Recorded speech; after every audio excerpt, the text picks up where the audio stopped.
Hey, it's Dan. Welcome back. This is I Allegedly. And you get a bonus video today because I want my money back. Give it back to me now.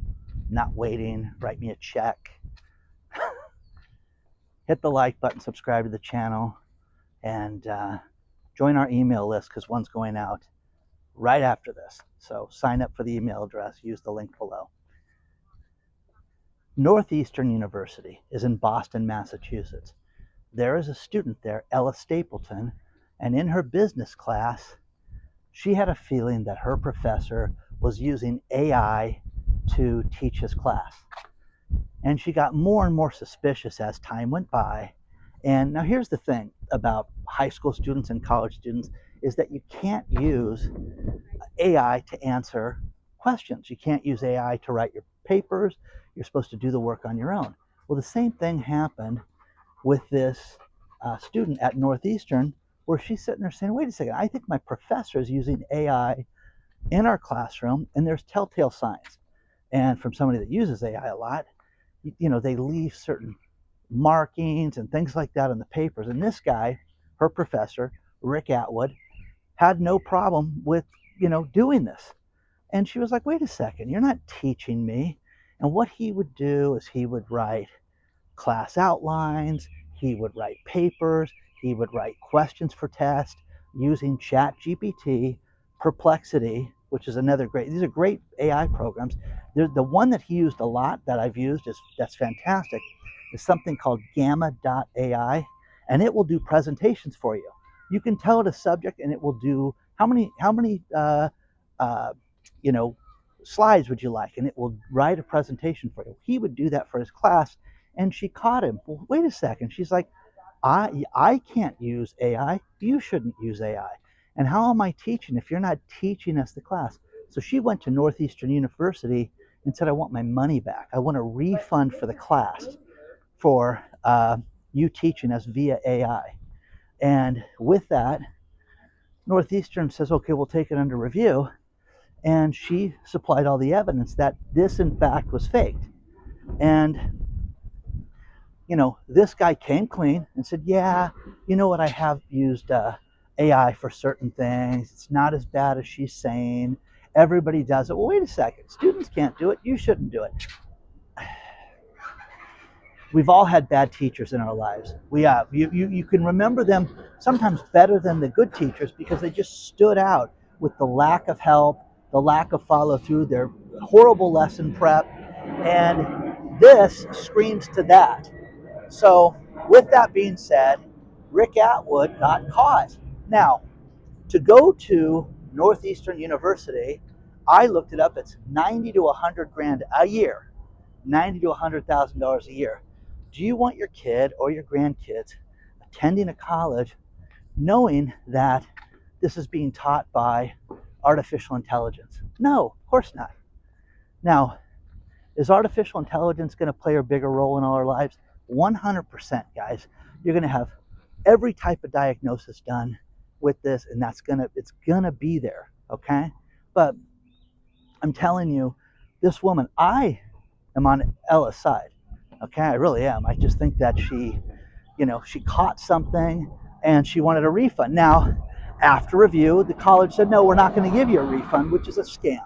That's the worst part about this whole thing. So you catch somebody doing something wrong and they're not going to write the check for that. So I thought that was awful, and I want to know what you guys think about that. But the other thing was, I got an email today from Ellen, and Ellen used to live in Florida.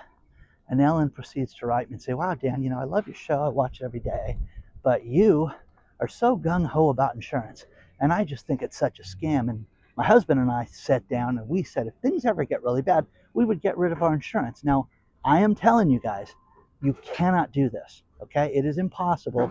If you have a mortgage on your property, you have to have homeowner's insurance. You have to have it. You have to have fire insurance, okay? Well, we would just go blind. I have seen houses foreclosed on. I have posted houses. I filmed houses getting foreclosed on where a woman owed, think about this number, $9,600 on a house. The house was the biggest piece of crap I've ever seen in my life, but that's what she owed in the house, and lost her insurance. And with that, they're calling the mortgage in. So we're going to foreclose on you. So Doug went out and posted that house for foreclosure. Now, you have to have insurance. Am I pro insurance? Am I a big fan of insurance? Of course not. But what I'm a fan of is you being your own advocate. Just like Ella was her own advocate with that school, you've got to be your own advocate with the insurance company. I am telling you this right now. State Farm just got approved for another 19% price increase in the state I'm walking in right now. It's criminal, guys. It's absolutely criminal. They're delaying claims. Ellen wrote me and said, "You know that 40 to 50% of all insurance claims don't get paid and they delay them?" Yes, yes, they do. Now, here is the thing. Lisa, my late girlfriend, was a law professor, taught people to pass the bar exam. She had over 1,000 students in her lifetime.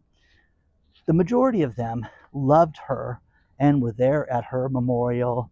The state bar was at her memorial. Okay, let me leave it at that. The point was that lawyer after lawyer after lawyer would help me, and you need to have an advocate for you that's going to do this. Now, again, your idiot nephew, oh, he's going to write a tough letter. He's going to make a phone call or two. You can do it that way, okay? But I'm telling you, figure things out and let people know that you're somebody that's not going to be messed with. The last video I did about these people getting checks bounced from the Fed and from FEMA.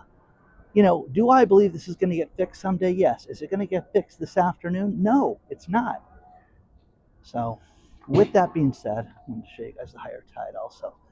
With that being said, you have to be your own advocate when it comes to these insurance companies. Are they a den of thieves? Yes, they are. They're absolutely criminals. They absolutely rip us off. They charge us too much. Get into an accident, your rates go through the roof if you can maintain your insurance, but you have to have it.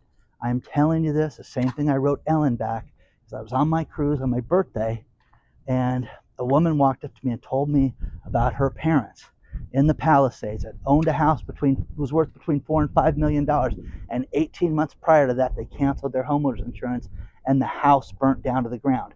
Now they don't have insurance, they don't have a mortgage on the house, but they have a bill, and they have to clean up that toxic waste of all the crap that burnt down and fight for a place to live right now. Hello, okay?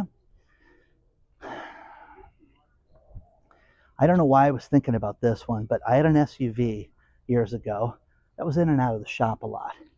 And I drove a lot as a sales rep. And I had the mechanic that was very reliable tell me that, hey, listen, as we were torquing down the head gasket, one of the bolts broke and snapped off inside your motor. And this is a common problem with your SUV.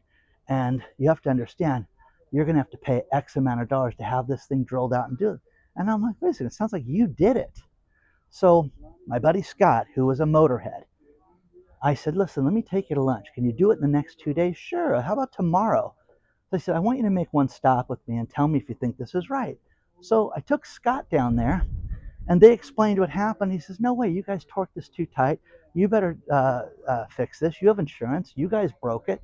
And because of that, they fixed the car for free. They wanted to charge me $1,800 for it. Okay? So, again, get a Scott in your life. Get an advocate. Get somebody to do something right for you that can give you advice. Not somebody that's going to yell and use profanity and just freak out. That's not the point. Nobody wants to see that. Okay? It's not as effective as some guy telling them and schooling these guys on how they broke this and they did this. Okay? So, once again, Ellen, don't fly blind. If you live in the middle of nowhere and you don't need to have insurance and you're not worried about losing anything or somebody tripping and falling, I'm telling you, have somebody trip at your house. Have someone have Rosie go rabbit and bite somebody. You have to have insurance, guys. You have to. You have to, you have to, you have to. Okay? Oh, that's not going to happen, Dan. My dog, Jessie, is so good. Okay, I know. I always hear this stuff. Okay? Get your money back. Do the right thing. Pay for stuff. The USAA Insurance used to be a great insurance company. They used to give refunds. And when things went right for people, they would give money back. Don't do that anymore. You need more advocates for that. So again, don't forget to sign up for the email list because it's good. We got a good email going out. And if you have any questions, send them to me. But again, Ellen was nice in her letter. I was nice back. I'm not slamming Ellen on this. I'm just saying you can't do this. You can't do this on your own. No one has that much money for this. It's like health insurance. You have to have health insurance. Do they pay for everything? No. Do you have to fight for everything? 100%. Now, I have an aunt that's ill right now, and I was telling my uncle, there's things that we can get for her, because I learned this with Lisa, where they would go out and you could get different nurses and different programs and things that your insurance will pay for. Not every day, but they'll come out maybe 1 day a week, 2 days a week, things like that. That's what you need to do. Look at the benefits of what you're paying for the older you get, and get your money back on something like this. So Ella, I'm all for you getting your money back with the AI program. Let me know what you guys think about that.